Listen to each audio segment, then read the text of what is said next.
सद्गुरु प्रभु महाराज की जय। सद्गुरु प्रभु महाराज की जय। श्री सनातन गोत्र कलिशामृत पूर्णचंद्रम श्री पीलुकान लक्ष्मण पाद कमलामृत प्राण भृंगम श्री नित्यानंद कुंडोजि सीतयार्य शरण सेवितं श्री पल्लल कोटिलिंगमार्यानुभवदोलितं श्रीमती ललिताम समीता समिष्टि बोधानंद उपलंजे कृष्णमूर्तार्य सद्गुरुभ्यो नमो नमः। चल रुचि सिद्धराम स्वामी पादारविंदम योगिपीठ निवासं सुगंधि वंशं बालचंद्र श्री सच्चिदानंद शिवपार्य सद्गुरुभ्यो नमो नमः। सभाय नमः। సభను వేదిక అలంకరించిన పెద్దలకు, అదేవిధంగా సభాప్రాణ మాతలకు, గురుస్వరూపులకు నా యొక్క ద్వాదశి నమస్కారాలు. మాది హైదరాబాదు సీతాపల్లి మండి మందిర కమిటీ మెంబర్ అధ్యక్షులు శ్రీ స్థిరంద సంజనీయ లార్యులు, అదే రాము గారు, శ్రీదేవి గారు, మేమందరం కూడా మందిరం నుంచి వచ్చాము. ఈరోజు ఎంతో శుభమైన దినము. ఎంతో దూరం ప్రాంతాల నుంచి వచ్చిన భక్తులు వారి కుటుంబ సభ్యులకు అందరికీ కూడా మరి ద్వాదశి నమస్కారాలు తెలియజేస్తూ, అయితే పెద్దలు ఎన్నో రకరకాలుగా చెప్పారు. మేము వచ్చిపోని ఏదో 4 విషయాలు ఆ గురుమూర్తి ఏం తెలియజేస్తాడో అది మీకు 4 ముక్కలు చెప్పి, జనన మరణ ప్రభా మనసు జీబోధ పట్టుమని సాధులిచిన ఒల్లకుండిన వారలు జనినప్పుడు బోధ మీద జనయించు ప్రేమ వెదికెదరట్లు జనచేష్టాలేమా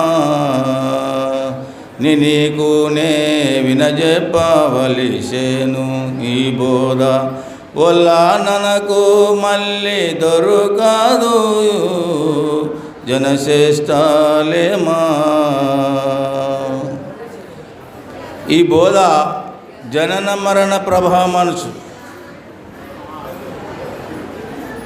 జనన మరణ ప్రభావం అంటే మనము ప్రభావం అంటే ఒక నది లెక్క ఎట్లయితే అవుతుందో ఆ విధంగా మనము ఆ ప్రభావంలో కొట్టుకుపోయేటటువంటి ప్రభావంలో ఉన్నాము. అసవంటి దాన్ని తప్పించటానికే ఈ బోధ. సాధువులు అంటే గురు స్వరూపులు. అయితే ఆ సాధువులు ఇప్పుడు పూర్వకాలం ఎట్లా అంటే కొన్ని రోజుల తర్వాత పిల్లల పెళ్ళిళ్ళు బ్యాగ్ అన్నీ అయిపోయిన తర్వాత కొన్ని రోజులు ఈ సిద్ధాంతాన్ని ప్రచారానికి ఆ గురు సేవల ప్రతి గ్రామము, ప్రతి శిష్యుని దగ్గర ప్రతి ప్రయాణం చేస్తూ పోయేవారు. అక్కడ పోతూ ప్రతి గ్రామంలో బస్తులు మామూలు శిష్యులు కాకుండా తక్కిన వారు కూడా సామాన్యులు కూడా వచ్చి ఆ సభ వింటుంటే, అయితే నేను చెప్పే బోధ ఇది సామాన్యమైనది కాదు.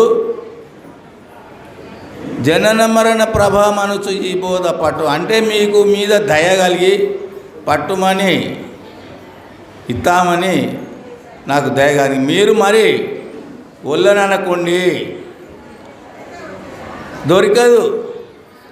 ఎందుకు దొరకదు అంటే ఆయన ఒక జాగాలో ఉండేటాడు. ఇట్లా మన లెక్క ఖమ్మంలో కానీ హైదరాబాద్లో కానీ ఆ మాదిరి ఆ కాలంలో ఎక్కడ పోయినా నడుస్తూ పోయేవాళ్ళు. మంచిగా ఉండాలంటే రథ అది గుర్రాలు ఆ విధంగా పోయే, కానీ ఆ గ్రామం నుంచి పోతే మరి ఇంకే గ్రామంలో ఉంటాడో ఇంకో గ్రామంలో ఉంటాడో ఎక్కడ ఉంటాడో మరి ఆ తర్వాత మీరు వెతికేదరు. ఈరోజు మాకు చెప్పాలనుకుంటున్నాం ఈ బోధ మీరు వల్లననుకోండి, తర్వాత మీకు సంకల్పం వచ్చి మర వెతికేదరు అన్నాడు. అంటే మనము ఎప్పుడు అవకాశం వస్తే అప్పుడు మనకి ఎన్ని పనులు ఉన్నా కానీ ఈ నిజబోధను తెలుసటానికి సమయం తీసుకొని మనకు చేసుకుంటేనే అదే మనకు మోక్షం. అన్నము తిన్నను ఆకలి తిన్నగని రమ్ము ద్రవ్య తృష్ణయ రోగం వెన్నగా ఔషధ సేవను జనక్రియ ఎరుక నిల్వా జాలాదోయన్నా ఈ బోధాన్ని చెవులతో విన్నా. ఏంటంటే అన్నము తింటే ఆకలి పోయినట్లా, నీరు తాగితే ధూపు పోయినట్లా, మనకి ఈ దేహానికి ఏదన్నా రాని శరీర అవస్థలు వస్తే ఔషధం తింటే రోగం పోయినట్లా, ఈ బోధ చెవులతో నింటే చాలు. ఎందుకన్నాడు? అన్నము తిన్నను ఆకలి తిన్నగని రమ్ము ద్రవ్య తృష్ణయ రోగం వెన్నగా ఔషధ సేవగ జనక్రియ ఎరుక నిల్వా జాలాదోయన్నా ఈ బోధాని చెవులతో ఇన్నా. ఎప్పుడైతే గురుగారితో చెవులతో వింటావో ఆ అన్నం తింటే మనం తృప్తి ఎట్లయినట్లా, నీరు తాగితే దప్పు పోయినట్లా, రోగం వస్తే మందులు వేసుకుంటే రోగం పోయినట్లా, ఈ గురుగారితో ఈ ద్వాదశి అని షోడశి అని పంచదశి అని మనం గురుగారితో బాగా విచారణతో వింటే ఏ ముక్కలు నీ చెవుల ఇమిడి నే నిన్ను మొదట కనుకొని ఏ ముక్కలు నీ చెవుల ఇమిడిస్తినో ఆ ముక్కలు మూడుటిని ఏ మాత్రము మరవకుండా ఈ బోధనిస్తి ఇంతకు అంతగా బోధ చేస్తి ప్రేమతో చదువుము ఏ మారాకెప్పుడు కామేనార్థము నిచ్చు పోమి ఇంటికి దీవించి ఈ బోధనిస్తి ఇంతకు అంతగా బోధ చేస్తి. నేను నిన్ను మొదట కనుకొని ఏ ముక్కలు ద్వాదశి షోడశి పంచదశి గురుగారు ఎప్పుడైతే నీకు చెప్పిన ఆ ముక్కలు ఏమాత్రము మరవకుండా నిద్ర వచ్చే వరకు సచ్చే వరకు ద్వాదశి మంత్రం, షోడశి మంత్రం, పంచదశి మంత్రం. అయితే ద్వాదశి అంటే తను లేకుండా చేసుకున్నది, తనను తను విచారించాలి. షోడశి ఎరుక విచారణ చేసి, అయితే దృష్టి దృష్టాంతం పంచదశి. ఎట్లా అంటే అది ఎట్లా ఉంది? ద్వాదశి భావం అంటే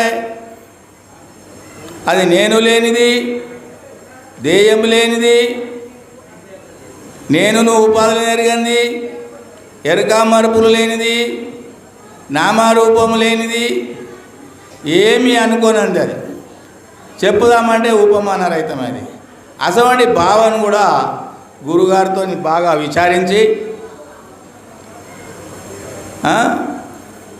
ఇంకేమన్నాడంటే మరా నా మాటలెస్స వినుమా సామాన్యం బనుచొనిది జననిధి బోధ వేమాతిశయమునో గని వేమారకు గురుని నోట వినవాలే సుమ్మి నిత్యము జదుపు కొనవాలే నమ్మి.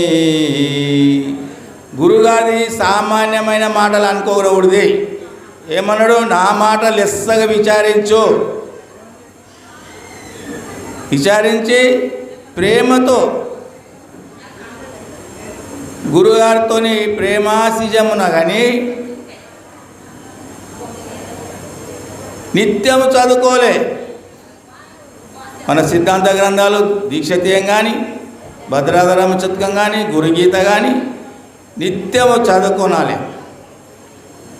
అయ్యగారు చెప్పిన చూడు ఇంతకుముందు. ఇప్పుడు మనం స్నానానికి శుభ్రం చేసుకుంటాం కానీ మన జీవుని ఎట్లా శుద్ధం చేయాలి, అట్లా మనకు రోజు రోజు ఈ ఎరుకకు మరపు ఉంటుంది. కాబట్టి ప్రతిరోజు సమయం తీసుకొని సిద్ధాంత గ్రంథాలు తనకి ఇష్టం వచ్చినాయి బాగా విచారించి అందులో ఏదైనా సందేహం వస్తే రౌండ్ ఆఫ్ చేసుకొని గురుగారు ముందర పెట్టి దాన్ని బాగా గురుసేవనే భ్రాంతిరహితం, భ్రాంతిరహితమే జన్మరహితం.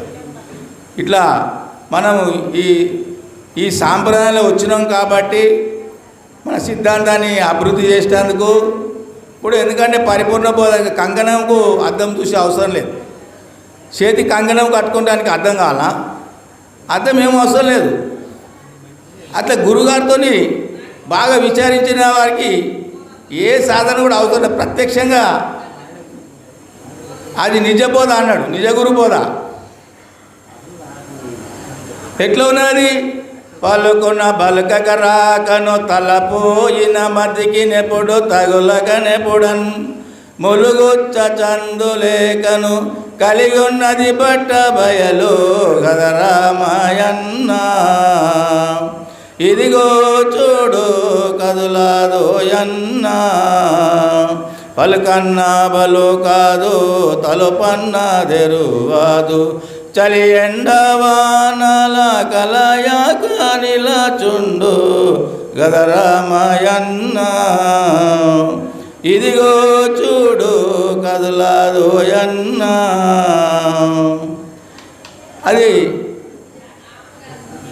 పలకన్నా పలకదు, తలుపన్న తెరవదు. సకల దేశాలయందు, సకల కాలములయందు, సకల వస్తువులయందు మొదలు కొనలేక నిండి నికృతమైన ఉన్న వస్తువు అది గురుగారితో సాక్షాత్గా ఆ నిజస్వరూపాన్ని తాను గ్రహిస్తే ధన్యులము. ఈ అవకాశం ఇచ్చిన అధ్యక్షుల గారికి, అదేవిధంగా సభ గౌరవ అధ్యక్షుల గారికి నా యొక్క ద్వాదశ నమస్కారం తెలియజేస్తూ నా ఉపన్యాసం ముగిస్తున్నా. సద్గురు ప్రభు మహారాజ్కి జై, సద్గురు ప్రభు మహారాజ్కి జై. అందరికీ జై గురు. మరిన్ని ఆధ్యాత్మిక రహస్యాల కోసం అచల బోధ, ఆత్మబోధ, భగవద్గీత, అలాగే పండుగల్లో దాగిన అర్థాలు, అంతరార్థాల కోసం మరియు యోగము, ధ్యానము మొదలైన అనేక ఆధ్యాత్మిక తెలుగు ప్రవచనాల కోసం క్రింద ఉన్నటువంటి రెడ్ కలర్ సబ్స్క్రైబ్ బటన్ను క్లిక్ చేయండి. అలాగే ప్రక్కనే ఉన్నటువంటి గంట సింబల్ను నొక్కండి. అలాగే ఈ వీడియో మీకు నచ్చినట్లయితే లైక్ చేయండి మరియు షేర్ చేయండి. జై గురు.